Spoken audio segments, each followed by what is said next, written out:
Hello friends. Today we are going to start second part of the number one cause of death of Forex traders course. In previous video 2 lessons were remaining. So in this video we will cover those 2 lessons, which are how leverage affects transaction costs. Never underestimate leverage.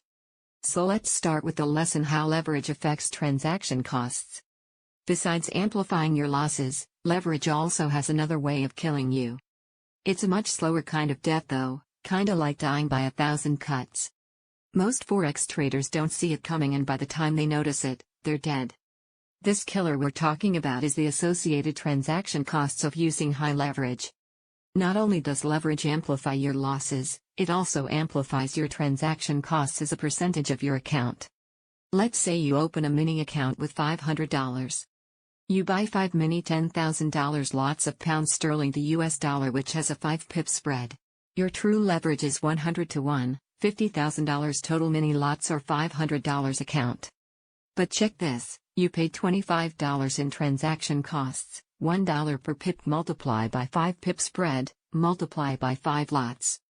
That is 5% of your account. With one trade, and the market not even moving yet, you're already down 5%. If your trades lose, your account balance shrinks. As your account balance shrinks, your leverage increases. As your leverage increases, the faster your transaction costs eat away at the little money you have left. This is the slow and silent killer I'm talking about. The higher your leverage, the higher your transaction cost as a percentage of your trading capital. This is why transactions costs is one of the 6 most important factors when choosing a broker. If you have a mini account and open a trade with a 5 pip spread, which equals $5 transaction cost, look at how the relative value of your transaction costs increases with more leverage. Now you've learned how leverage can magnify your profits and losses, but also your transaction costs. Leverage does not equal margin. Leverage is how many times you lever your whole account. The maximum amount that you are allowed to lever is dependent on your margin requirement. Now let's come to last lesson, which is never underestimate leverage. Most beginners underestimate the potentially devastating damage leverage can wreak on their accounts. Understanding leverage enough to know when to use it and when not to use it is critical to your success.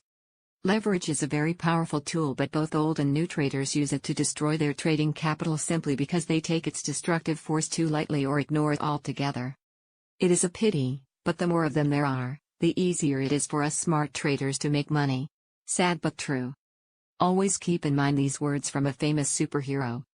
With great power comes great responsibility. Or something to that effect. Come on, we know you've seen that movie. Here's a clue. Get it? Anyway, high leverage is a favorite selling point for most Forex brokers. Yes, they pitch that you can make a huge killing using huge leverage, but also know that you could easily be killed by huge leverage as well. Most brokers want you to trade with a short-term mindset. They want you to trade as much as possible as often as possible. It's the only way they make money. 1 or 2 pips are important to them. The more you trade, the more they make on the spread. It's not in their best interest to tell you to let your trades run longer than the same day. If you want to give yourself the best chance to succeed, first learn to trade profitably without leverage. Play it safe. Protect your capital. When you can consistently make more pips more than you lose, then, and only then, should you unleash this weapon of mass destruction called leverage.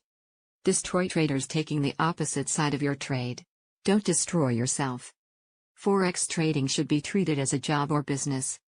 Don't think that just because brokers allow you to use high leverage with a low minimum deposit that you can make a quick or get rich quick. Approach the currency markets with respect. Be realistic in your expectations and be willing to properly educate yourself. If you don't, you will die.